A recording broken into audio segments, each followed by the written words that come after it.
A história começa com Alan, um gamer hardcore que acabou de zerar um jogo que levou 3 anos de pura ralação. Mas, em vez de se sentir realizado, ele ficou decepcionado porque a experiência toda foi uma baita frustração. Apesar de todo o tempo e suor que ele dedicou, o jogo nunca o desafiou de verdade. E o que Alan realmente quer é algo que o leve ao limite da sanidade. Um jogo tão implacavelmente difícil que levaria uma década inteira só pra terminar. Ele anseia por um desafio de verdade, não algo que você vença na base da força bruta e da paciência. Com isso em mente, ele mergulha de cabeça na busca pelo próximo grande desafio, e é aí que ele topa com um título misterioso que promete nunca ter fim. Em circunstâncias normais, um jogo se instalando no PC sem permissão seria um baita sinal de alerta, mas ele já está completamente fisgado e nem se dá ao trabalho de desistir. Em vez disso, ele mergulha direto no menu de configurações para ajustar a dificuldade. Querendo a experiência mais punitiva possível, ele bota a dificuldade no máximo, lá no modo inferno, e escolhe a classe de invocador, que ninguém testou, só para deixar tudo ainda mais caótico. Sem ler uma linha sequer, ele aceita todos os termos e condições. Para azar dele, uma dessas cláusulas mencionava transportar o jogador para outro mundo, e antes que ele pudesse processar a informação, Alan se vê renascido como um bebê recém-nascido no meio do campo. Um ano inteiro se passa e a vida de bebê se mostra bem melhor do que Alan esperava. Ele não precisa trabalhar, se preocupar com grana, nem lidar com responsabilidades. E para completar, o leite é inacreditável de bom, e ele tem pais gentis e amorosos que cuidam muito bem dele. O pai dele se chama Rodan e a mãe, Darja, e eles parecem um casal genuinamente feliz. Ainda assim, ter colocado o jogo no modo inferno faz Alan sentir que uma clássica história trágica de família está prestes a acontecer. Uma noite depois de ser colocado na cama, Alan levanta seus bracinhos minúsculos e começa a murmurar cada frase de comando que conhece, tentando desesperadamente abrir uma tela de status. Afinal, mesmo sendo um invocador, ele não tem a menor ideia de como a invocação funciona de verdade. Pouco antes de desistir e pegar no sono, ele decide tentar uma última vez, e dessa vez, algo realmente aparece. Infelizmente, assusta Alan tão feio que ele começa a gritar, fazendo com que os pais corram para o quarto assim que o ouvem. Sem escolha, ele esconde o livro por enquanto. Depois de checarem se estava tudo bem, os pais saem do quarto. No segundo em que eles se vão, Alan puxa o livro de volta. Um alívio o invade quando ele finalmente consegue ver seus status depois de um ano inteiro de tentativas. E eles parecem bem normais para um invocador de um ano. Todas as suas habilidades de invocação estão no nível mais baixo, mas o livro explica que elas vão melhorar quanto mais ele as usar. Então Alan decide testar na hora, e pelo que ele consegue perceber, está limitado a invocar insetos e feras de rank H, o que soa ridiculamente fraco, então ele não espera nada de impressionante, nadinha mesmo. Bem nessa hora, o livro de repente vira para a seção de mensagens, e Alan percebe que recebeu uma carta do deus da criação do mundo. A divindade pede desculpas pela demora em finalizar o livro de status de Alan, explicando que a classe de invocador ainda estava em desenvolvimento, e acabou levando um ano inteiro para conseguir todas as aprovações necessárias.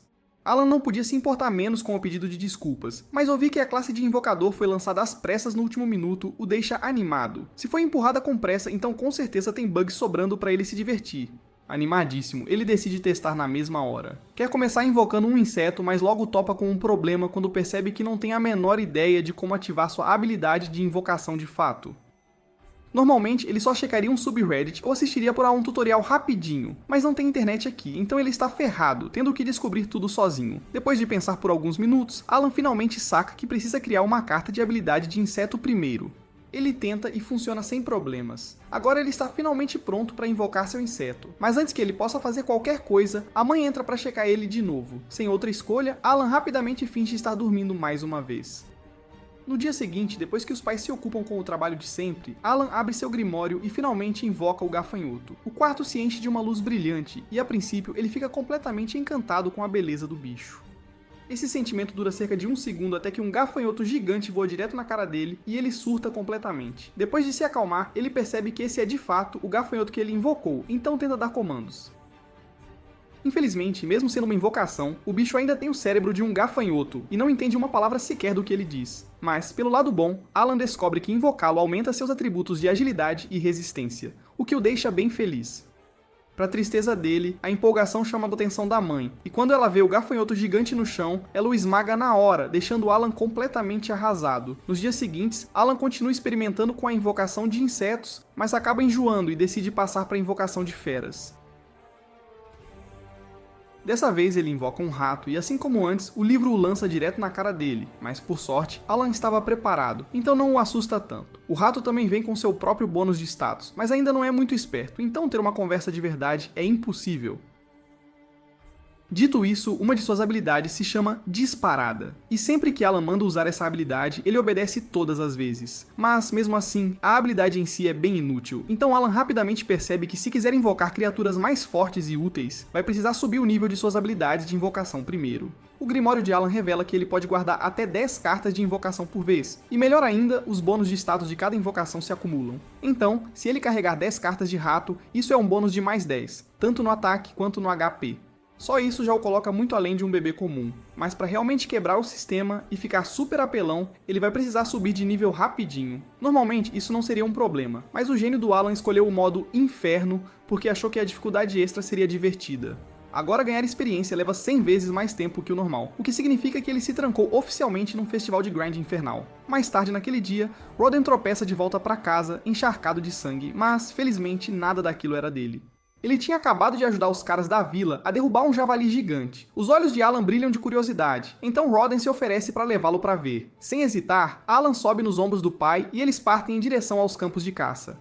Para Alan, essa é a primeira vez que ele vê o mundo além da casa deles, e ele está absorvendo cada detalhe da nova paisagem. Mas a viagem leva mais tempo do que ele esperava, e eventualmente ele pega no sono nos braços de Roden.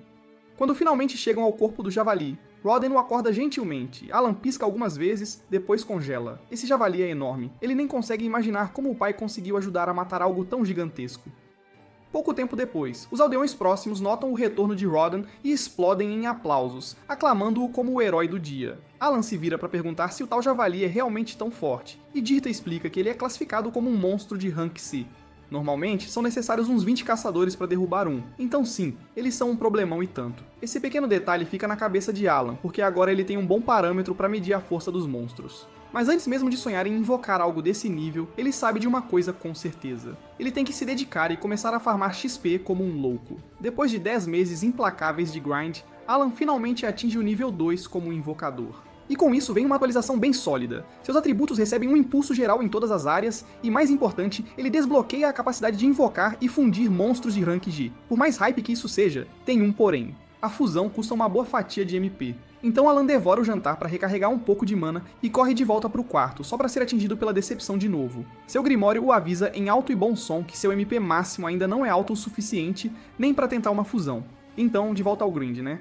Avançando no tempo, Alan faz 3 anos e finalmente consegue elevar seu atributo de MP a um nível alto o suficiente para testar sua nova habilidade. Ele abre a sessão de fusão e consegue criar sua primeiríssima invocação de Rank D, um pássaro, que ele orgulhosamente batiza de Chap.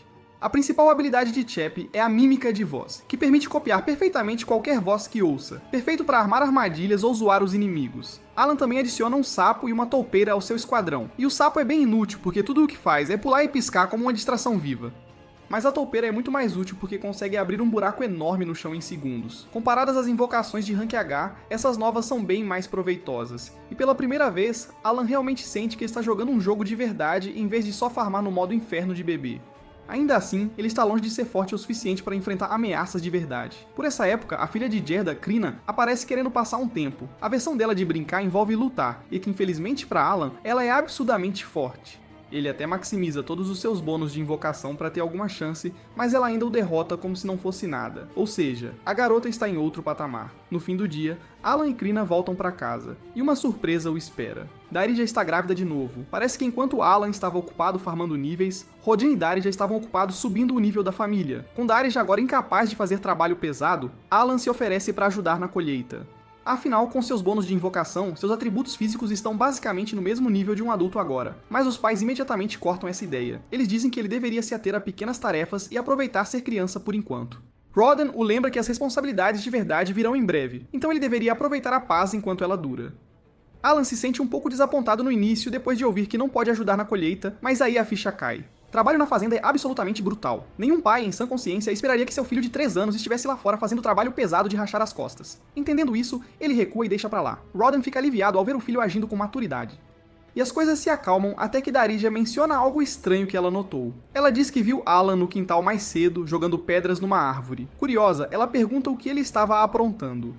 Alan desconversa, alegando que era só um treino de autodefesa caso um monstro aparecesse. Mas, na verdade, ele estava fazendo um experimento, testando se conseguiria desbloquear habilidades fora da invocação apenas repetindo ações básicas. Mas, infelizmente, essa tentativa não o levou a lugar nenhum. Rodden, no entanto, ainda está impressionado com a dedicação de Alan e diz que está ansioso pela cerimônia de avaliação dele. Alan nunca tinha ouvido falar disso antes, então pergunta o que é. Rodden explica que quando uma criança completa 5 anos, ela passa por uma avaliação para revelar quaisquer talentos ou habilidades ocultas que possa possuir. E se Alan acabar com um talento poderoso, ele pode ter uma chance de viver uma vida rica e bem-sucedida. Com a chegada do inverno, Alan continua experimentando e decide testar a durabilidade de suas invocações, invocando um gafanhoto na neve. Para sua surpresa, ele consegue sobreviver lá fora por um dia inteiro, o que ele considera uma vitória. Mas essa pequena vitória rapidamente se transforma num desastre quando Kraina aparece de novo, louca por mais uma luta de treino. Como de costume, Alan é esmagado, mas enquanto está ocupado lutando contra ela, ele esquece completamente sua invocação. É aí que as coisas desandam. O gafanhoto, ainda ativo, acaba subindo pela perna de Theresia, dando um susto de morte nela. Ela tropeça e cai, o que já é perigoso por si só, mas especialmente arriscado já que ela está grávida. Rodden corre, e embora Theresia diga que está bem, é claro que a queda desencadeou o trabalho de parto. Estejam eles prontos ou não, o bebê está chegando agora. Rodin rapidamente diz a Crina para ir buscar a mãe dela, e assim que ela chega, ajuda Theresia num parto apressado. Ao nascer do sol, a família dá as boas-vindas a um novíssimo bebê, um menino, ao mundo. Todos estão cheios de alegria, exceto Alan, que fica se sentindo dividido. Ele ainda não entende porque um jogo o reencarnou neste mundo em primeiro lugar. Mas quando ele pensa na sua vida antiga no Japão, percebe que não havia muita coisa esperando por ele lá. Esta nova vida, por mais inesperada que seja, lhe deu algo muito mais importante. É por isso que ele decide seguir em frente, não apenas por si mesmo, mas para proteger a única família de verdade que ele já teve.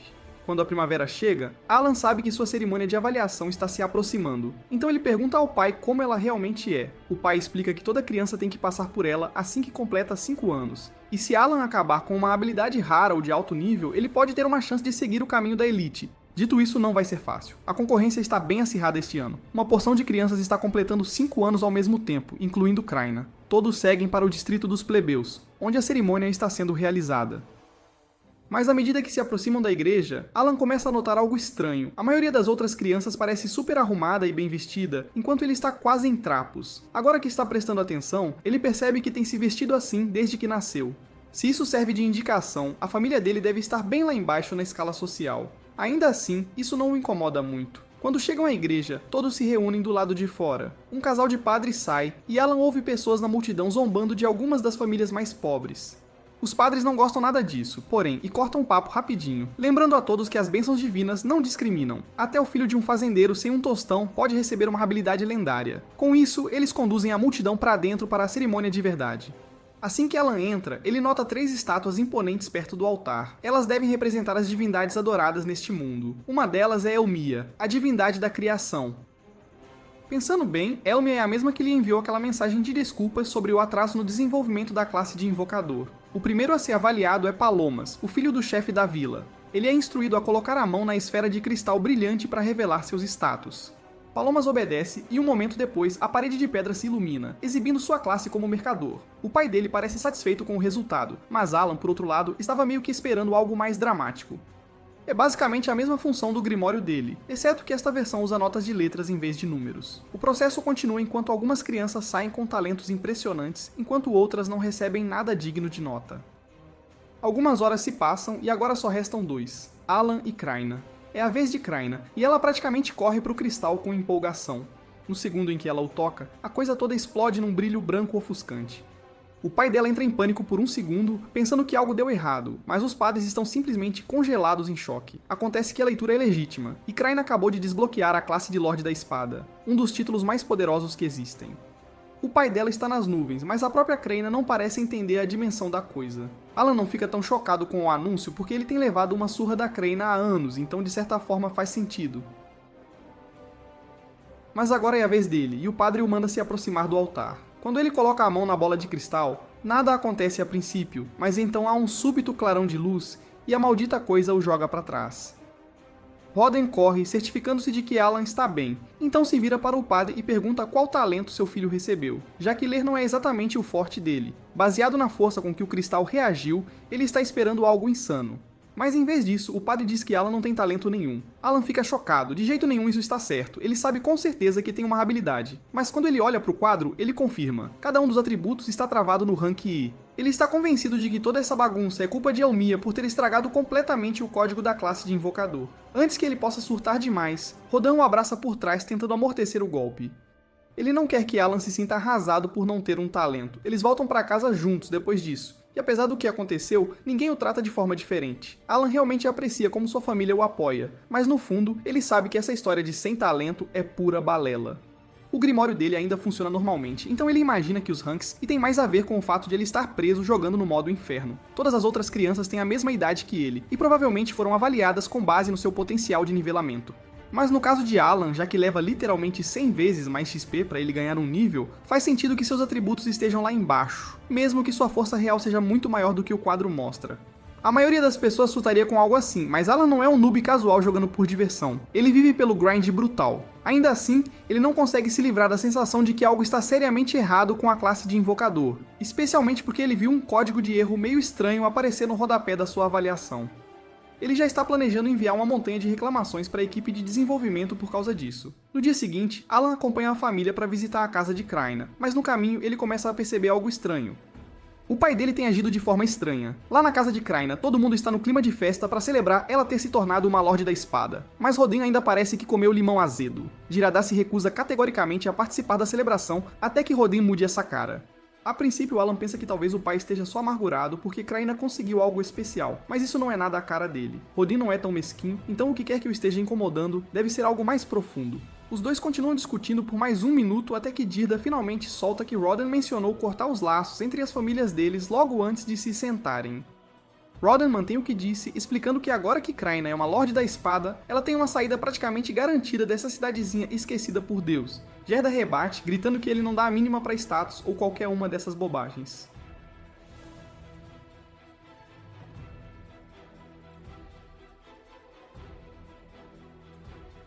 Mas Rodin continua insistindo, dizendo que está fazendo apenas o que é melhor para Kraina. A discussão esquenta de novo, mas as esposas deles acabam intervindo e os separam antes que a coisa piore. Alan fica meio confuso com a calma de todos em relação à briga, então ele pergunta baixinho à esposa de Jirda se esse tipo de coisa acontece com frequência.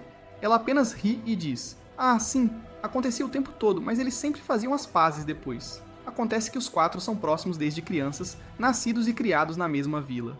Uns 10 anos atrás, quando a notícia sobre a construção de um novo assentamento se espalhou, todos eles se juntaram e ajudaram a lançar as bases. Jirda e Rodin criaram um laço enorme durante aquele período. Pensando bem, eles se dão conta da tremenda bobagem que era essa discussão. Não muito depois, chega uma mensagem. A Ordem Noturna se interessou pela Kraina e já está a caminho. Alan imagina que a notícia sobre a classe de Senhora da Espada dela deve ter se espalhado mais rápido que fofoca em cidade pequena. É uma coisa boa, claro, afinal ela está finalmente recebendo o reconhecimento que tanto merece. Mas Jirada ainda parece meio apreensivo, porque ela é muito jovem para se alistar na cavalaria agora. Aí, do nada, um dos garotos da cerimônia de avaliação, daqueles que tiraram um talento até que decente, resolveu bancar o folgado. Ele se aproxima de Alan e diz que ele não pertence ali, chamando-o de um rejeitado sem talento algum. Mas Alan, sinceramente, não poderia se importar menos com isso. Ele ainda tem seus poderes de invocador, então a opinião desse Zé Ninguém não significa absolutamente nada. Mas a Kraina não aceita isso de jeito nenhum. Ninguém fala mal do melhor amigo dela, não. Ela se aproxima e manda o moleque se afastar, quase arrancando o dedo dele no processo, antes que Gerda rapidamente intervenha e a arraste para longe dali. Logo depois disso, o chefe da vila anuncia que a tão esperada Ordem dos Cavaleiros finalmente chegou. O lugar todo se ilumina, afinal ninguém ali consegue ver cavaleiros de verdade de perto, né? O chefe então chama Gerda e Kraina para irem conhecer o capitão dos cavaleiros. Kraina está praticamente tremendo de pura emoção, já que sempre sonhou em se tornar uma cavaleira, então conhecer o capitão pessoalmente é como a realização de um desejo supremo para ela.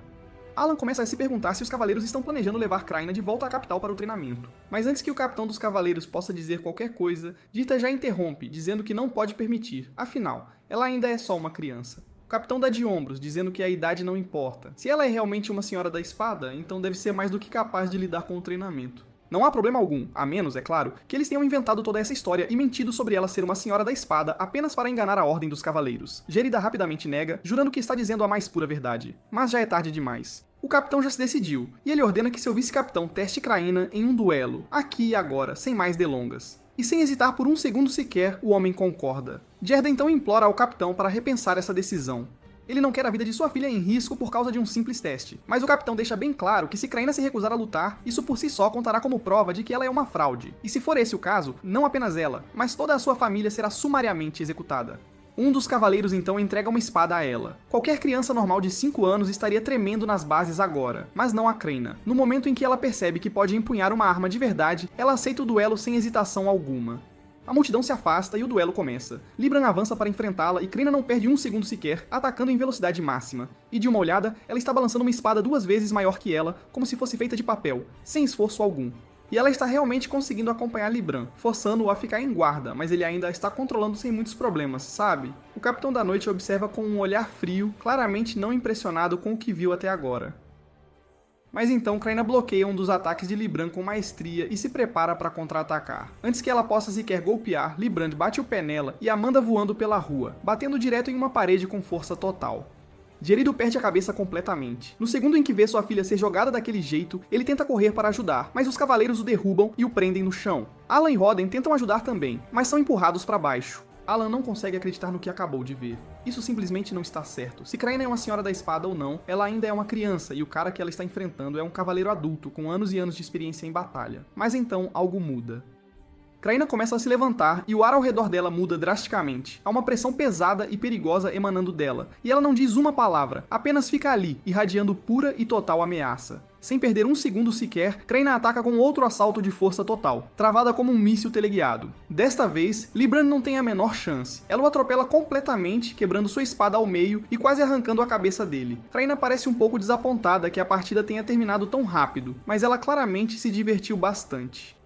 Ela casualmente agradece a Libran pelo aquecimento e sai andando, deixando o pobre coitado com nada além do fato esmagador de que ele acabou de ser completamente destruído por uma criança de 5 anos. Gerydo exala forte, grato por sua filha ter saído ilesa, e começa a cobri-la de elogios por quão bem ela lutou. Mas antes que ele possa sequer processar o que acabou de acontecer, o Capitão da Noite se aproxima, e Dida instantaneamente fica em guarda, não querendo aquele homem nem um pouco perto de sua filha. Desta vez, o Capitão abandona a arrogância e admite que Kraina realmente é uma senhora da espada.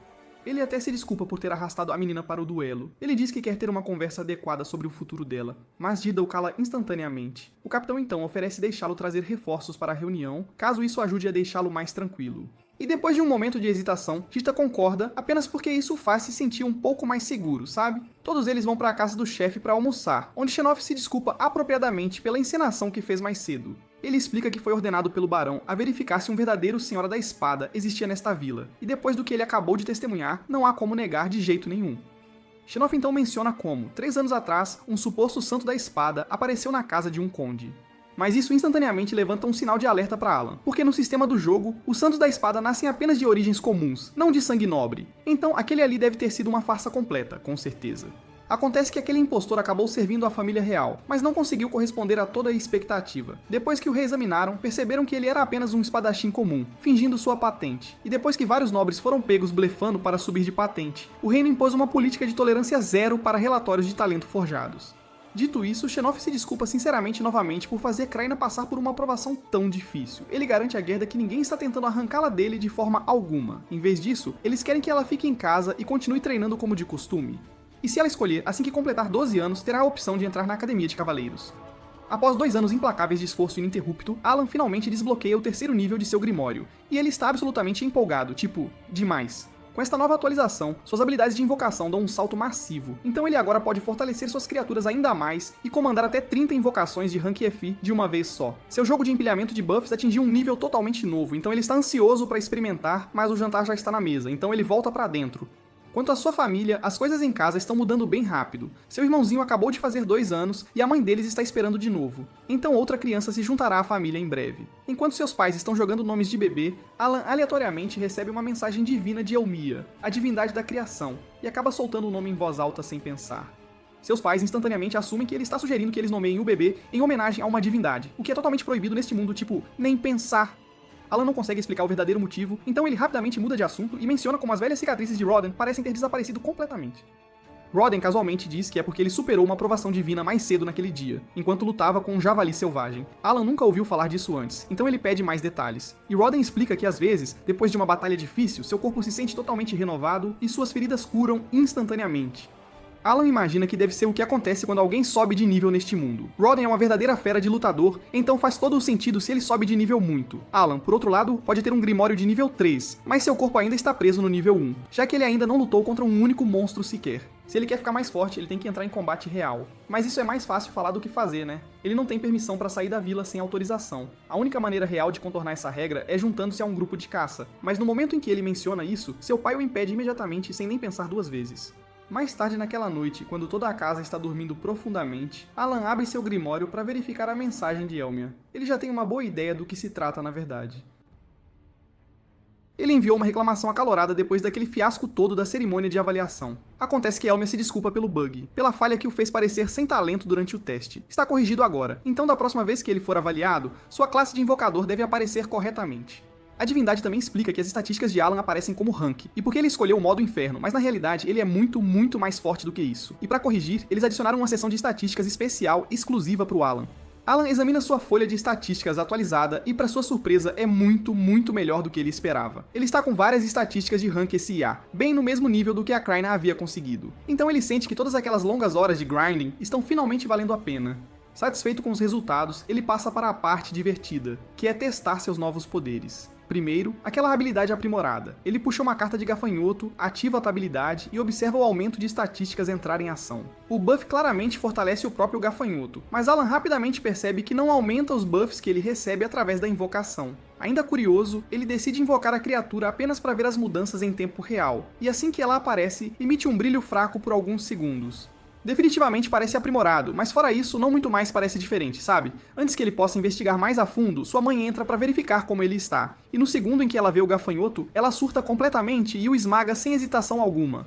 No dia seguinte, Rodin se prepara para uma viagem de caça. E enquanto ele está fora, Alan se esgueira para o quintal para mexer mais com seu grimório. Ele tem tentado todas as combinações de cartas que consegue pensar, esperando desbloquear uma nova invocação, sabe? Ele já esgotou a maioria de seus pares viáveis, e esta última combinação parece sua última e derradeira chance. Felizmente, a fusão funciona desta vez, e ele consegue uma nova carta, mas está rotulada como grama, então ele não tem certeza de quão útil isso realmente será. Pelo lado positivo, parece vir com um buff de MP, o que significa que pode ajudá-lo a aumentar o número de invocações que ele pode usar em um dia. Curioso, Alan invoca a carta de grama, e para sua total e completa confusão, uma criatura de maçã simplesmente aparece. Não é feito para combate de forma alguma, mas tem uma habilidade estranha chamada aroma. Então Alan pede para ele mostrar, e a maçã afunda no chão como uma semente, então brota um pequeno caule, e com certeza o caule exala um cheiro doce e agradável. Assim que ele está tentando descobrir o que fazer com aquilo, sua mãe aparece novamente para verificar como ele está. Alan entra em pânico e tenta fazer a maçã se esconder, mas ela não responde. Então sua mãe acaba avistando o caule, mas felizmente ela apenas assume que é uma planta comum e sai sem pensar mais no assunto. Ainda assim, Alan sabe que essa coisa vai precisar de muito mais testes antes que ele descubra do que ela é realmente capaz. Mais tarde naquele dia, Alan está de volta, treinando com Kraina como de costume. Mas mesmo com todos os seus novos buffs de subir de nível, ele ainda não consegue acertar um golpe sólido. A força dela está em outro nível, simplesmente. Ainda assim, Kraina nota algo. Alan ficou muito mais resistente, bem mais forte. Isso o pega de surpresa. Então ele verifica suas estatísticas e descobre que sua maestria com a espada já atingiu o nível 3. Tudo graças às suas sessões de treinamento regulares, e ele está super animado para ver algum progresso real. Então ele se lembra que recentemente conseguiu uma invocação de cachorro que tem um ataque de mordida, e ele está ansioso para experimentá-lo. Mas usá-lo contra a Kraina não seria justo, então ele se contém. Depois do treinamento, Alan passa o resto da tarde jogando pedras em uma árvore no quintal, esperando desencadear algum tipo de nova habilidade ou despertar. Até agora é um fracasso total, um fiasco, e ele está começando a sentir que está apenas perdendo seu tempo. Ele também não teve muita chance de treinar fora disso, já que tem estado ocupado cuidando de seu irmãozinho, o Mesh. Mesh, que tem acompanhado o irmão, eventualmente reclama que está entediado com toda aquela rotina de jogar pedras. Alan se desculpa e promete que farão outra coisa em breve, mas ele só quer terminar mais alguns arremessos, só mais um pouquinho. Enquanto Alan alinha seus últimos arremessos, Mesh nota algo estranho perto da casa. Um monte de mudas crescendo onde definitivamente não havia nenhuma ontem. Acontece que isso é o resultado de Alan ter spamado suas invocações de maçã mais cedo para farmar boost de MP, e funcionou direitinho. Graças ao empilhamento do buff, o tempo de recuperação de MP de Alan agora é de 5 horas em vez de 6, o que significa que ele pode aumentar sua produção de mana em mais de 15% todos os dias. Pode não ser chamativo, mas é progresso e dos bons. Ao cair da noite, todos se reúnem para o jantar como sempre, mas Rodin ainda não voltou da caçada. Isso é bem estranho, especialmente porque o grupo não estava planejando ir fundo na floresta hoje. Darija tenta manter a calma, fazendo uma cara de corajosa, mas essa calma é completamente quebrada quando os caçadores retornam em pânico, carregando o corpo inconsciente de Rodin. Um único olhar é o suficiente para ver que ele está em estado crítico, muito grave. Ele levou uma presa de javali direto no intestino, mas eles conseguem cauterizar a ferida no caminho de volta, e ele está mal se segurando por um fio. A única razão pela qual ele ainda está respirando é a erva curativa que lhe deram durante a viagem para casa. Eles ficam chocados ao ouvir isso, já que são caros demais, e ela não tem a menor ideia de como eles conseguiram um. Dirida explica que depois que o Capitão da Noite se desculpou por como os tratou, ele ofereceu um saco de moedas de ouro para compensar. Eles usaram aquele ouro para comprar a erva, mas ainda não foi o suficiente para curar Roden completamente. As tensões aumentam quando os outros caçadores começam a gritar, culpando todo o desastre nos plebeus. Mas então toda a gritaria acorda Mesh, que explode em lágrimas, então Alan rapidamente o pega no colo e o leva de volta para a cama. O resto dos caçadores decide ir embora, deixando a família sozinha para processar tudo em paz e tranquilidade. Assim que as coisas finalmente se acalmam, Alan pergunta baixinho o que realmente aconteceu, e se é verdade que um plebeu é a razão de tudo isso. Gerda explica que alguns dias antes, ele e Rodin foram chamados pelo chefe da vila, que lhes disse que plebeus se juntariam à próxima caçada. A carne de javali é incrivelmente valiosa, então a maior parte vai direto para o barão, mas o resto é dividido entre os caçadores. Às vezes é trocado por outros suprimentos, mas a menos que você esteja lá caçando por conta própria, conseguir qualquer carne de javali decente é bem difícil. Mesmo assim, nenhum dos plebeus jamais havia participado de uma caçada antes, e com boa razão, diga-se de passagem. Mas desde que o nome de Roden começou a se espalhar como fogo, como algum tipo de caçador lendário, alguns dos plebeus tiveram a brilhante ideia de que se eles o acompanhassem, ele faria todo o trabalho pesado enquanto eles desfrutavam das recompensas, sem esforço. Então eles foram ao chefe e pediram para serem incluídos em futuras caçadas. Rodan e Gerda eram contra, mas como a ordem veio do chefe, eles não tiveram escolha a não ser cumprir. E assim como eles temiam, tudo desandou rapidamente, de uma vez. Durante o treino, os plebeus mal se esforçaram quase nada. E quando a caçada real começou, no segundo em que eles encontraram os olhos com um javali de verdade, eles entraram em pânico, largaram suas armas e fugiram. A covardia deles quebrou toda a formação, e para piorar, um deles tropeçou enquanto corria, bem no caminho do javali. Roden instintivamente correu para protegê-lo e levou uma presa no intestino por isso. O resto do grupo conseguiu matar o javali eventualmente, mas o dano já estava feito, era irreversível. Gerda promete trazer a parte da carne de Rodin amanhã, mas além disso, não há muito mais que ele possa oferecer. Alan apenas senta ali, sentindo-se completamente inútil, sem poder fazer nada. Todo esse tempo ele esteve obcecado em se fortalecer, e nunca pensou em ajudar as pessoas que realmente precisavam dele. No dia seguinte, Roden finalmente recupera a consciência e todos ficam mais do que aliviados por ele ter sobrevivido. Mas mesmo com Roden acordado, Alan não consegue se livrar do peso que o oprime, que o sufoca. Até agora, ele estava tratando isso como algum tipo de jogo de RPG. Mas para todos os outros aqui, esta é a vida, é real, e é dura, muito dura. E sobreviver a cada dia exige tudo o que eles têm, então o mínimo que ele pode fazer é usar o poder que lhe foi dado para aliviar o fardo deles, mesmo que um pouquinho. Não muito depois, Dida aparece novamente, trazendo a parte da carne de Roden, assim como ele havia prometido. Ele está feliz em ver Roden vivo, mas é claro pelo olhar em seu rosto que a lesão causou danos reais, muito sérios, então Roden não poderá caçar novamente, pelo menos não há tempo de ajudar a se preparar para o inverno. Dita se aproxima e oferece compartilhar de seu estoque pessoal para ajudar a sustentar a família de Roden, enquanto ele se recupera. Roden realmente aprecia a oferta, mas antes que qualquer outra coisa possa ser dita, Alan de repente fala. Ele diz a todos que quer assumir o lugar de seu pai, sem mais nem menos. Sua voz é firme, sua expressão séria, e é claro para todos na sala que ele fala sério, então ninguém discute. E mais tarde naquele dia, Alan começa a trabalhar imediatamente. Ele vai ao poço da vila e começa a carregar água de volta para casa. Os homens próximos o avisam para ir com calma, porque carregar tanta água não é algo que uma criança deveria fazer. Mas Alan lida com isso como se não fosse nada, impressionando a todos. Até agora, ele tem mantido os efeitos de suas estatísticas aumentadas em segredo, bem guardados. Mas com toda a atenção em Kraina como a heroína em ascensão da vila, provavelmente está tudo bem para ele se destacar um pouco, sem chamar muita atenção. Uma vez que a água está cuidada, ele se junta a Gerda nos campos para colher batatas. Gerda mostra a ele como desenterrá-las corretamente, esperando que Alan se atrapalhe todo. Em vez disso, Alan as arranca do chão com uma mão só, como se fosse brincadeira de criança. E em pouco tempo, ele já encheu 3 cestas cheias para a surpresa de Gerda. Mas quando ele descobre que mais da metade disso será levada pelo barão como imposto, ele percebe o quão injusto esse sistema realmente é, de verdade. Ele começa a pensar em outras maneiras de conseguir mais comida para sua família, até que o chefe da vila de repente aparece. O chefe está lá para se desculpar pessoalmente com Roden. Ele sabe que a lesão aconteceu, pelo menos em parte, por causa das ordens que ele deu. Ele quer fazer as pazes, e também trouxe o homem responsável pelo incidente para se desculpar. O cara claramente não é uma pessoa má, apenas alguém que entrou em pânico e cometeu um erro, então ele aceita total responsabilidade. Roden diz a ele que não está com raiva, mas o exorta a pensar no futuro da próxima vez, e o homem acena com a cabeça, prometendo não deixar que algo assim aconteça novamente.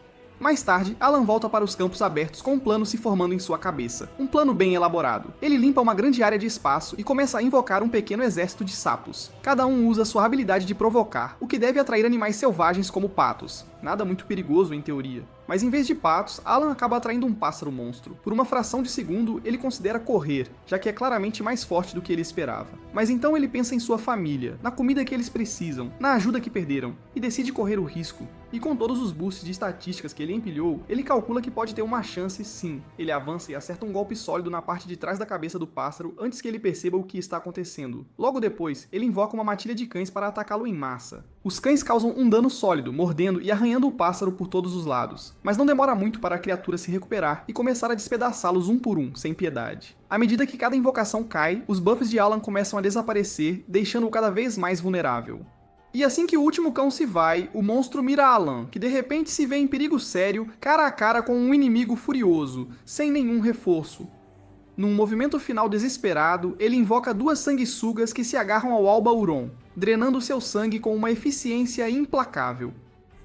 O monstro começa a fraquejar o suficiente para dar a Alan uma pequena brecha e pensar no próximo passo. Ele está longe do poder total, já que perdeu algumas invocações e buffs importantes, mas ele mantém a calma.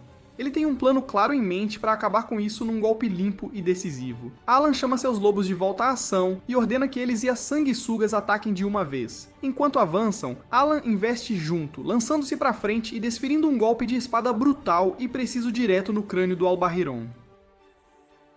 O impacto é forte o bastante para derrubar a fera e garantir que ela não se levante mais. Um momento depois, seu grimório se ilumina com uma mensagem, confirmando que ele derrotou Alba Aeron e ganhou 100 XP. Ver aquela notificação o anima demais. Ele não consegue evitar comemorar por um segundo, empolgado que o plano deu certo. Assim que a adrenalina baixa, Alan leva o Alba Aeron para a família e ambos ficam honestamente chocados. Eles nunca imaginaram que alguém que consideravam um completo banana pudesse derrotar sozinho uma fera perigosa daquele jeito. Jirada se aproxima e oferece ajuda para sangrar o Alba Aeron corretamente. Depois de amarrar o corpo, ele explica a Alan como cortar e porcionar a carne direitinho.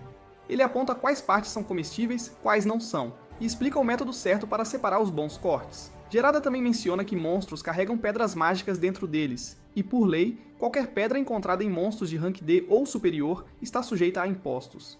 Dito isso, Jirada não parece muito preocupado. Ele pensa que plebeus pobres como eles não teriam muito uso para uma pedra mágica mesmo. Ainda assim, ele está convencido de que podem negociar um acordo melhor com o chefe, especialmente ao explicar que foi Alan quem caçou desta vez, já que Rodan estava machucado demais para ir. Na manhã seguinte, eles vão ao escritório do chefe, mantendo o plano de usar o ferimento de Rodan como alavanca. A princípio, o chefe resiste, dizendo que eles deveriam receber apenas a porção menor, mas Gerda e Alan continuam pressionando, lembrando-o da gravidade da condição de Rodan e como um garoto como Alan teve que arriscar a vida só para trazer comida. Eventualmente, o chefe cede e concorda em dar a eles a parte maior, exatamente como esperavam. Ele diz que podem ficar com toda a carne e que ele só pegará as asas e as pedras mágicas para si. Ainda assim, Alan decide ir um pouco além e pergunta ao chefe se eles poderiam continuar fazendo o mesmo tipo de acordo dali em diante. Gerda entra na conversa para apoiá-lo, fazendo de tudo para ajudar a persuadir o chefe. Depois de pensar um pouco, o chefe finalmente dá o sinal verde e concorda em deixá-los continuar sob os mesmos termos. Após 3 dias, Alan sai novamente e usa a mesma estratégia para enfrentar mais 2 Albahirim. Já tendo derrubado um antes, ele se sente muito mais confiante agora e isso transparece. Com a ajuda de suas sanguessugas, seus lobos e aquela sua confiável espada de madeira, Alan consegue abater as 2 feras em tempo recorde. Desde aquela primeira caçada bem sucedida, ele tem saído a cada 3 dias, mas esta é a primeira vez que volta sem perder uma única invocação, e ele está honestamente empolgado com o quão bem tudo correu. Na hora certa, seu grimório pisca e confirma a vitória. 2 Alba Aeron abatidos e 200 XP ganhos. Melhor ainda, o Grimório informa que ele subiu de nível oficialmente e alcançou o nível 2. Alan praticamente explode de emoção e abre sua janela de status imediatamente. Dito e feito, todo o seu HP e MP foram totalmente restaurados graças ao aumento de nível. Mas ao olhar mais de perto, ele nota algo estranho. O aumento de seus atributos é de apenas uns 60% do que deveria ser. Ele não pensa demais, porém talvez seja só porque ele acabou de chegar ao nível 2 e o impulso ainda não se manifestou totalmente. De qualquer forma, ele ainda está animado. Todo aquele esforço está finalmente valendo a pena. Quanto mais ele pensa nisso, mais começa a acreditar que este pode ser o teste das divindades que Rodin mencionou uma vez. E honestamente, esse pensamento o faz sentir-se incrível. Ainda assim, ele sabe que mais cedo ou mais tarde, terá que abrir o jogo e contar a verdade à sua família. Depois, Alan volta para casa e Rodin fica chocado ao vê-lo arrastar 2 Albaheron de uma vez. Depois disso, Alan se encontra com Krina para um treino de espada, mas mesmo no meio do combate, sua mente divaga, pensando em quando e como ele vai derrubar mais Albaheron. Como é época de migração e há muitos por perto, ele calcula que se mantiver a consistência, pode chegar ao nível 3, eliminando uns 20 a mais. Essa linha de pensamento é interrompida quando Kraina de repente o acerta com um golpe sólido na cabeça, encerrando claramente a partida a seu favor. Alan então admite a derrota, e Kraina o dispensa casualmente enquanto se afasta. Mais tarde à noite, Alan decide que é hora de abrir o jogo com os pais sobre como ele tem derrubado aqueles Albaheron com tanta facilidade. Mas ele sabe bem que não pode simplesmente soltar que foi arrastado para um jogo que encontrou online, porque os pais provavelmente pensariam que ele pirou de vez. Então, em vez disso, ele inventa uma história mais crível. Ele lhes diz que quando tinha apenas 1 ano, recebeu um oráculo de Elmia, a divindade da criação. Alan explica que um oráculo é basicamente uma bênção divina, que torna alguém mais inteligente e mais forte que a maioria das pessoas. Além disso, significa que ele será testado com provações que vão muito além do que até 100 homens normais poderiam suportar. Ao ouvir isso, Rodin imediatamente percebe o que realmente está acontecendo. Ele já tinha suas suspeitas porque notou naquela manhã que o corte no rosto de Alan havia desaparecido completamente. Só isso já lhe dizia que Alan devia ter passado por uma das provações da divindade. Mas a Régia ainda está tentando entender tudo, especialmente porque os resultados da avaliação de Alan no ano passado diziam que ele não tinha talento algum. Foi então que Alan adiciona mais uma camada à história. Ele afirma ter recebido um segundo oráculo do Lord Elmiet há apenas alguns meses. Ele explica que sua avaliação foi baixa, porque o processo não conseguia prever a lentidão com que suas provações se desenvolveriam. Além disso, ele diz que o sistema não conseguiu reconhecer seu talento na época porque era algo muito novo para ser avaliado corretamente. Rodin fica boquiaberto, pois isso significa que Alan realmente tem um talento, afinal. Quando ele pergunta qual é esse talento, Alan diz que na verdade não sabe. O oráculo não lhe deu a resposta completa. Dói mentir sobre isso, mas ele sabe que não pode contar a verdade. Revelar que é um invocador que pode controlar monstros assustaria as pessoas, e não há como ele dizer algo sobre ter renascido também. No final, Darius abraça Alan, chamando-o de corajoso e incrível, especialmente para alguém tão jovem carregar tudo isso nos ombros. Rodin então pergunta o que Alan quer fazer dali em diante, e Alan diz que, por enquanto, ele só quer provar que é digno completando cada aprovação. Rodin se orgulha daquela resposta, mas também lembra Alan para não ter medo de se apoiar nos outros quando as coisas ficarem difíceis. Alan agradece a ambos por serem tão compreensivos e por apoiá-lo, aconteça o que acontecer. Rodin finaliza dizendo que é provavelmente melhor manter tudo isso em segredo por enquanto. Se as pessoas erradas começarem a pensar que ele é um falso profeta, as coisas podem ficar feias rapidinho. Mas o único que eles vão deixar a par da verdade é Dyrda, já que ele nunca para de exaltar Kraina como uma futura Senhora da Espada. Rodin pensa que finalmente é a vez dele de se gabar de como seu próprio filho é incrível também. Quando o inverno chega, Alan pega um dos Alba-Hurons armazenados e começa a desossá-lo pedaço por pedaço. Assim que termina, ele vai para a cidade com Gerda para trocar a carne por suprimentos.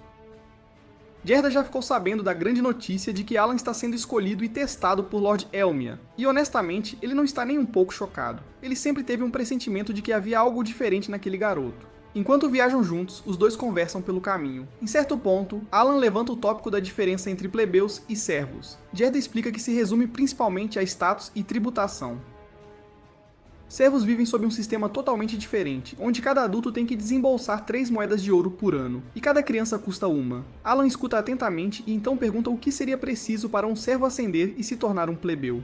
Dyrda lhe diz que exigiria um tributo de 10 moedas de ouro por membro da família. Ele também menciona que há sussurros sobre um certo barão ocasionalmente conceder status de plebeu como recompensa, mas são apenas boatos e ninguém sabe se são verdadeiros. Ouvindo tudo isso, Alan rapidamente faz as contas. Com a mãe esperando outro filho, eles seriam uma família de 5, o que significa que precisariam de 50 moedas de ouro para sair da servidão. Alan passa o resto do dia fazendo trocas com Gerda e lentamente começa a pegar o jeito de como o sistema de escambo funciona.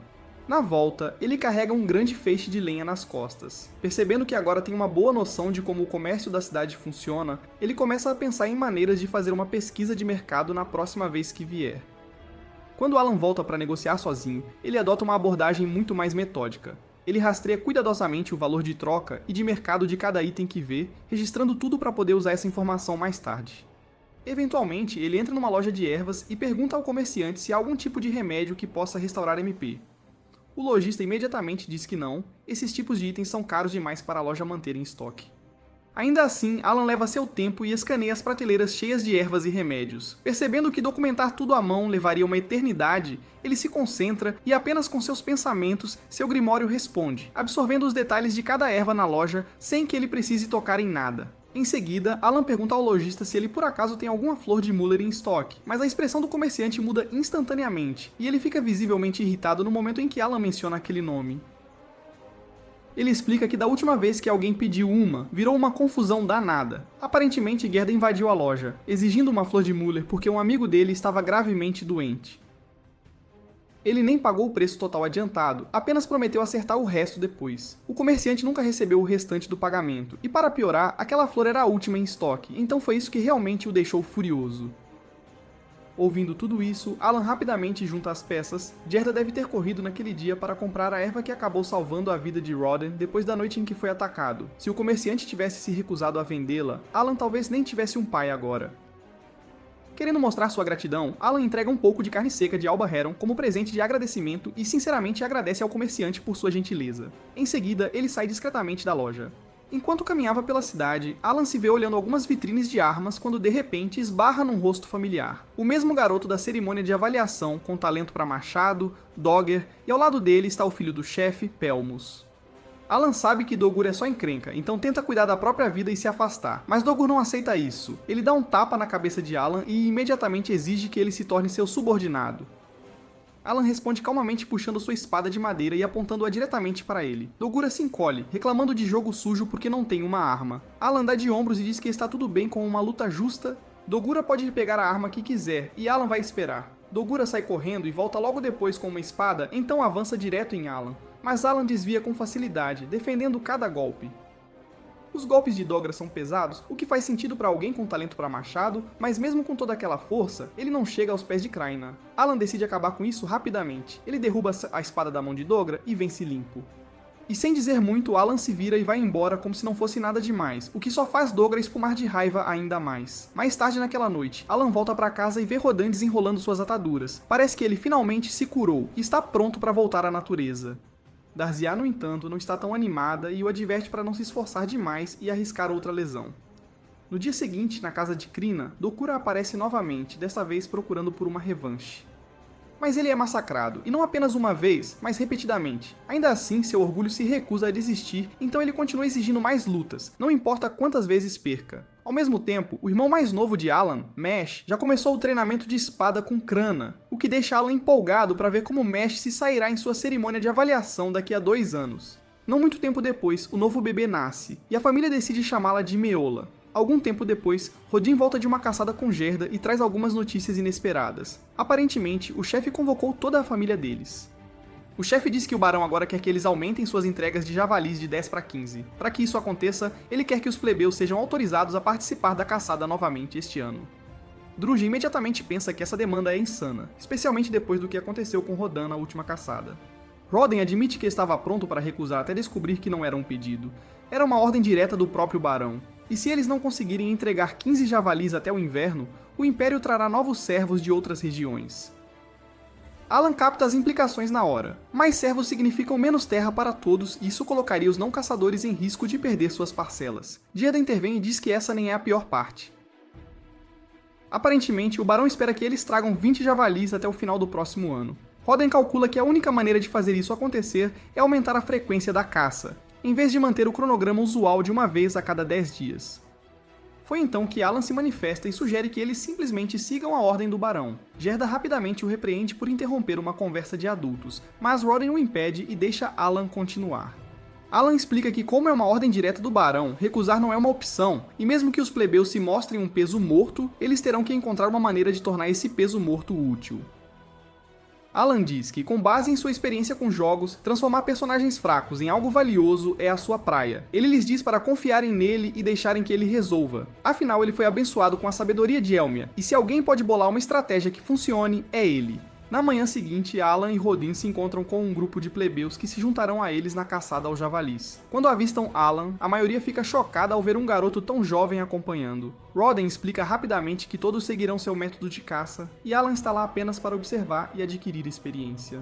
Alan educadamente garante a todos que não será um fardo, e faz uma reverência para mostrar sua gratidão por permitirem que ele os acompanhe. Embora parte dele deseje poder estar mais envolvido, ele sabe que a verdadeira prioridade é ajudar a treinar os recém-chegados. Seu foco é dar-lhes experiência de campo suficiente para que possam ajudar em futuras caçadas, pois ele não quer que ninguém se machuque gravemente como seu pai no incidente com o javali do ano passado. Um dos homens se aproxima discretamente de Roden e pede desculpas pela lesão que lhe causou no ano anterior. Roden minimiza com um sorriso, dizendo para ele não se preocupar. Em vez disso, ele lembra o grupo de manter o foco na caçada de hoje e deixar o passado para trás. Com isso, o portão da floresta range e a equipe começa sua aproximação. Ao entrar na floresta, Alan de repente percebe que esta é a primeira vez em 7 anos desde que se tornou um servo que ele pisa fora da aldeia. Parece um pequeno, mas significativo passo à frente, então talvez seja o começo de um caminho que leve a libertar sua família dessa vida. O que mais o emociona, porém, é a ideia de vislumbrar as lendárias montanhas do Dragão Branco. Há uma antiga lenda de que um dragão branco mítico vive perto daqueles picos, e Alan sempre sonhou em vê-lo, mesmo de longe. Não muito tempo depois, a caçada começa. Todos se separam em posição, enquanto um javali selvagem enorme irrompe pela vegetação rasteira. Na hora certa, o esquadrão de isca entra em ação para guiar a fera na direção certa. A equipe de tanque segue, segurando o javali no lugar e impedindo-o de atacar ou escapar. Então, uma vez encurralado, a equipe de ataque avança para finalizar o trabalho. Alan observa tudo se desenrolar com foco aguçado, percebendo que esta é a mesma formação e abordagem que seu pai e os veteranos usam há mais de uma década. A coordenação, o timing, é um sistema bem azeitado, e vê-lo em ação de perto, ele percebe o quão inteligente e eficaz realmente é. Depois que o javali é finalmente abatido, o grupo de plebeus não consegue evitar sentir uma onda de orgulho os invadir. Para eles, realizar uma caçada bem-sucedida como essa parece passar por uma aprovação divina, é a prova de seu crescimento e trabalho em equipe. Alan calcula que, como o javali foi classificado como um monstro de rank C, eles provavelmente acumularam uma boa quantidade de pontos de experiência. Curioso, ele abre seu grimório para verificar seus próprios atributos, mas para sua decepção, ele descobre que não ganhou um único ponto. Pensando bem, ele percebe que faz sentido. Ele não lutou de verdade, apenas assistiu a tudo da lateral. Mesmo assim, ele se sente satisfeito ao ver os outros subirem de nível e começarem a acreditar mais em si mesmos. Assim que as coisas se acalmam, Alan puxa uma conversa casual com alguns dos aldeões. O assunto muda para carne de monstro, e eles começam a trocar histórias sobre as criaturas mais saborosas que já esquartejaram. Um dos homens, claramente fã de culinária de monstros, oferece-se para ajudar Alan a abater qualquer fera que ele traga. Alan anota e rapidamente decide aceitar a oferta. Ele leva o homem até seu estoque de Alba Heron e pergunta se ele consegue fazer o abate. Claro, o cara não planeja trabalhar de graça, então Alan propõe um acordo. Para cada Alba Heron que o homem processar, Alan entregará 2 pacotes cheios de carne como pagamento. A oferta é surpreendentemente generosa, e o homem concorda na hora, sem pensar 2 vezes. Alan tem um motivo claro para esse arranjo. Ele ainda está se esforçando para juntar 50 moedas de ouro e tirar sua família da servidão. Se contratasse um açougueiro profissional, custaria uma pequena fortuna. Mas com essa troca, ele faz o trabalho direito sem desperdiçar suas preciosas moedas. Logo depois, a caçada recomeça com força total. Dessa vez, eles mudam as coisas e decidem se dividir em unidades menores, em vez de ficarem juntos. A nova configuração permite que cubram mais terreno e capturem o dobro de javalis na metade do tempo. Mesmo assim, algo continua incomodando Alan. Ele ainda não entende por que o barão está se esforçando tanto para colher mais javalis este ano do que nunca. Mas ordens são ordens. E quando o barão fala, ninguém realmente tem a liberdade de questionar. Do nada, um dos javalis avança direto contra eles. Gut não perde um segundo e entra em ação, atingindo a fera de frente com um golpe esmagador que a derruba instantaneamente. Ele então chama os caçadores novatos, incentivando-os a intervir e finalizar o trabalho. Eles fazem exatamente isso, e mais uma vez, se enchem de orgulho por terem concluído mais uma caçada de sucesso. Da última vez, Alan não viu nenhuma mudança em seus atributos, mas desta vez, a história é completamente diferente. Ele verifica sua tela de status e é tomado por uma onda de alegria, pois seus atributos subiram, e ele oficialmente alcançou o nível 3. Depois de pensar um pouco, ele descobre como aconteceu. O truque era simples, mas funcionou direitinho. Contanto que uma de suas criaturas invocadas faça contato físico com o inimigo antes que ele morra, o sistema o considera parte da luta. Pouco antes do javali cair, Alan invocou Denka e o javali acabou pisando nele, fazendo contato. Aquele pequeno momento foi suficiente para Alan ganhar experiência, embora tenha tido um custo. Denka foi morto no processo e enquanto o espírito de Denka flutua para cima, Alan pede desculpas em silêncio, mas no fundo, ele sabe que valeu a pena. Após 3 meses, Alan e Kraina são convidados à casa do chefe para celebrar o ano novo. Depois da visita, eles voltam para o próprio lar para aproveitar a festa como se deve. A mesa está cheia de comida e Gerda e sua esposa aparecem para se juntar à diversão. Todos se servem, rindo e aproveitando o clima aconchegante. Durante a refeição, Gerda pergunta casualmente a Alan se o chefe havia dito algo sobre eles. Alan acena e explica que o chefe fez questão de agradecê-los pessoalmente por todo o trabalho duro.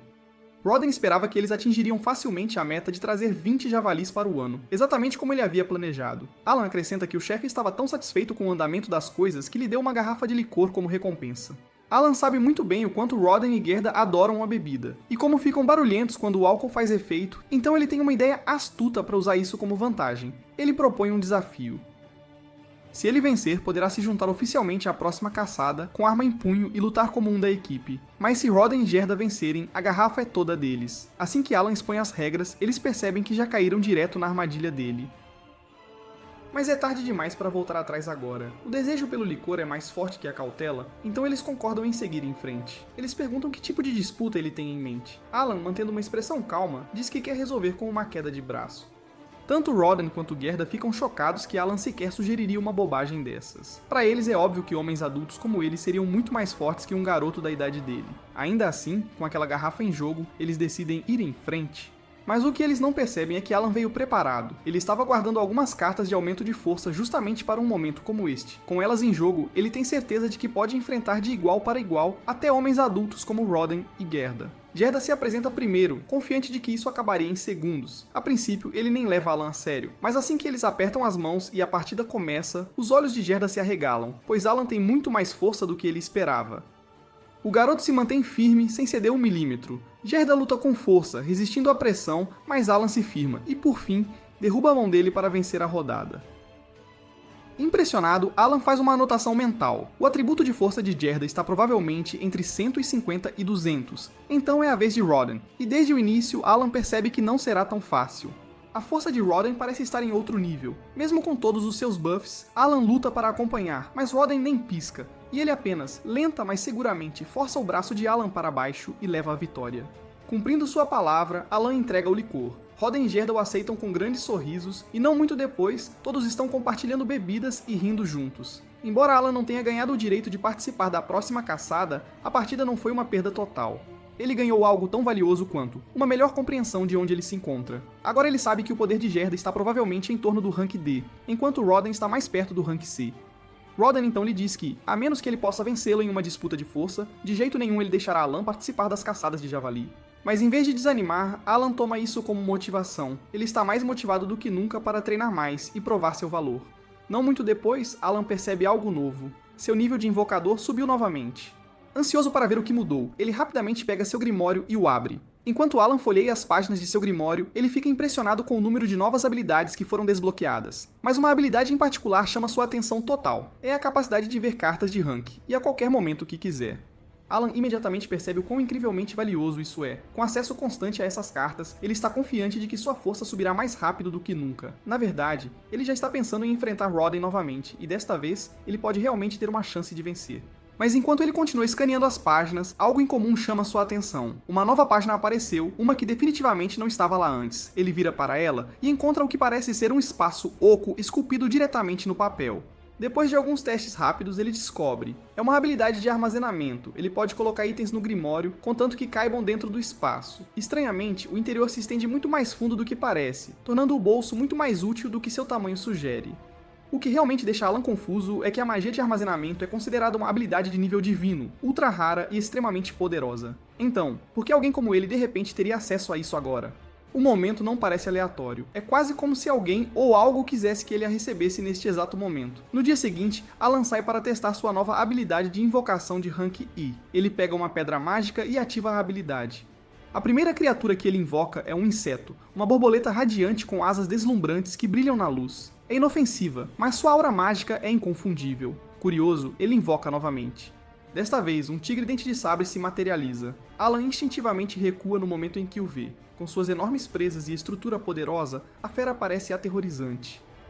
Mas depois de observá-lo por um tempo, Alan percebe que é completamente dócil e não é uma ameaça. Lentamente, ele se acostuma com sua presença e decide chamá-lo de Tama, oficialmente dando as boas-vindas ao tigre como um novo membro de sua equipe em crescimento. Depois disso, Alan tenta fundir duas de suas invocações, mas rapidamente encontra um problema. Cada fusão consome uma pedra mágica, e essa única descoberta muda tudo. Se ele quiser continuar evoluindo suas invocações e aumentando sua força, precisará de um estoque constante de pedras mágicas, e a única maneira que ele conhece de obtê-las é matando coelhos com chifres. À noite, Alan aborda a questão das pedras mágicas com seu pai. Para sua decepção, Rodden dá a má notícia de que coelhos com chifres não aparecerão tão cedo. Uma trincheira defensiva foi cavada ao redor da vila, não muito tempo atrás, cortando as rotas habituais dos monstros. Isso significa que a fonte fácil de pedras mágicas de Alan secou completamente. Frustrado, ele passa a noite ponderando outras opções. Na manhã seguinte, enquanto Kraina está ocupada treinando e dando outra surra em Dogura, Alan vai falar com Palomas. Ele pergunta se ele sabe algo sobre pedras mágicas. Palomas, sendo bem versado nessas coisas, explica que pedras de rank D e C são geralmente encontradas na capital real e valem uma boa quantia. Pedras de rank, por outro lado, são praticamente sem valor e às vezes ficam jogadas por aí. Para provar seu ponto, Palomas casualmente pega uma do chão e a joga para Alan antes de sair andando. Aquele simples gesto acende um fogo no peito de Alan. Se pedras de rank são tão fáceis de encontrar, então ele não precisa de monstros, ele pode coletá-las sozinho. Com a ajuda dos aldeões, Alan começa a coletar. Com o tempo, ele acumula um estoque sólido de pedras mágicas de rank E. Usando-as, ele invoca todas as criaturas de rank E disponíveis para ele. Assim que ele termina a última invocação, um javali selvagem de repente irrompe da floresta, investindo direto contra ele. Mas suas feras invocadas saltam em ação, reagindo instantaneamente e o derrubando em um único golpe. Alan mal tem tempo de comemorar antes que outro javali apareça, e novamente, uma de suas invocações intercepta e neutraliza a ameaça sem que ele precise mover um dedo. Então ele pisca, e toda a cena desaparece, pois era tudo uma visão. Ele fecha os olhos mais uma vez, mergulhando em reflexão, 7 longos anos como servo, sem mentor, sem manual, apenas tentativa, erro e esforço incansável. Tudo o que ele aprendeu, ele descobriu por conta própria, e agora está começando a fazer sentido. Cada tipo de invocação tem seu próprio propósito. Tipos insetos são ideais para debuffs, tipos grama fornecem cura, tipos pedra se especializam em defesa, tipos pássaro se destacam em reconhecimento, tipos fera lidam com combate direto, juntos eles formam uma equipe completa, tudo o que um grupo tradicional precisa, tudo controlado por uma pessoa. Essa é a essência do verdadeiro poder de um invocador, e agora ele finalmente entende porque lhe foi concedido uma habilidade de armazenamento. Não foi aleatório. Está lá para que ele possa carregar o suprimento massivo de pedras mágicas que seu exército exigirá. E com criaturas suficientes à sua disposição, Alan realmente acredita que um invocador poderia um dia superar até o poder do Lorde Demônio. Obrigado por assistir. Se você gostou do resumo e está animado para o próximo episódio, não se esqueça de curtir, se inscrever e ativar o sininho para não perder nossos resumos diários.